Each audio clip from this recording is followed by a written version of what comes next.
Welcome to Liberty Today. ObamaCare has come to South Dakota, but shh, don't tell the governor.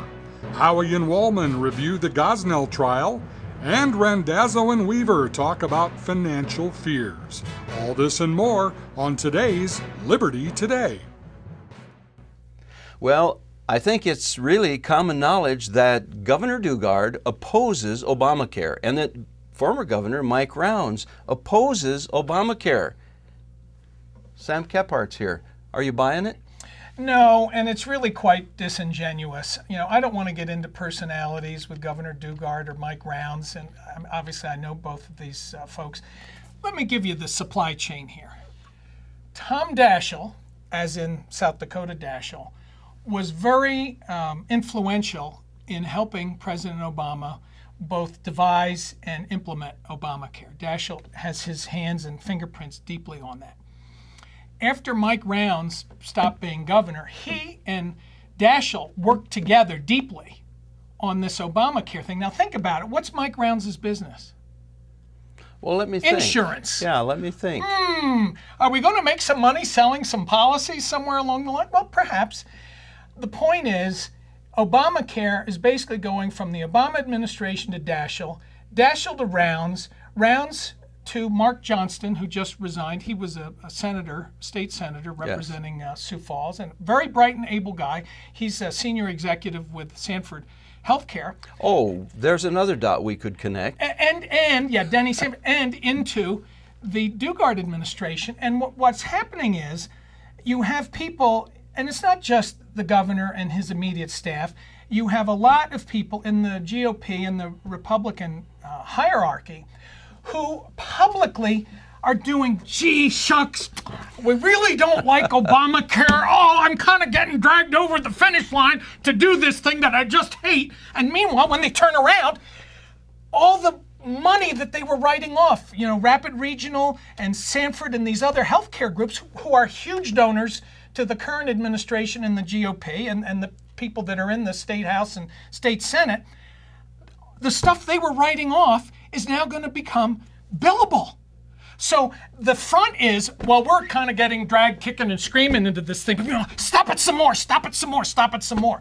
And that's the truth of what's happening with Obamacare in South Dakota. The short story is that what they say in public is they oppose government-run health care, but under the table, around the corner, and in the shadows, they're supporting it on every turn. Their mouth is watering.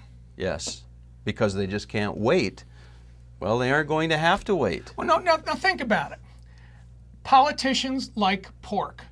What more pork do you have than healthcare growing? I just got my renewal for my Blue Cross in this state, just raised my premium 13% for this coming year. My wife's went up 14%.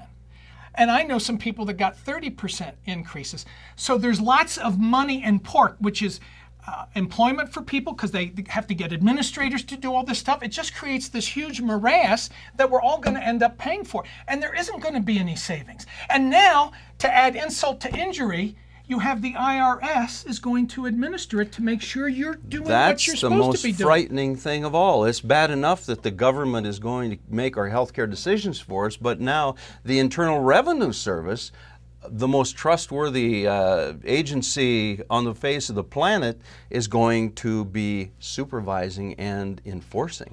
Yeah, I want to be fair there.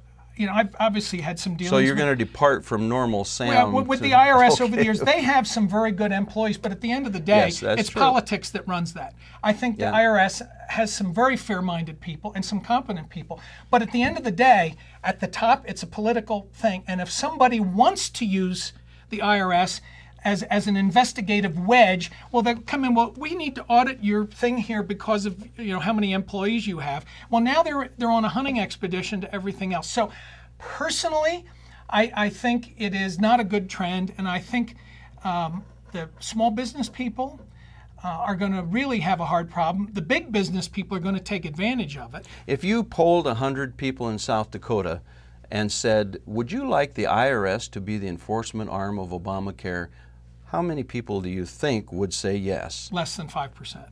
Less than 5. Yeah, absolutely. And that would be maybe even a stretch. So the last question I'm going to ask you on this segment is this. Do you believe Governor Dugard and former Governor Rounds when they say they're in opposition to Obamacare? No, flat out, I think they're lying. Sorry. Well, you heard it here, and frankly, it's hard and I to know these dispute. men, but I do not think that is a truthful statement. Well, their actions betray their lips. Right.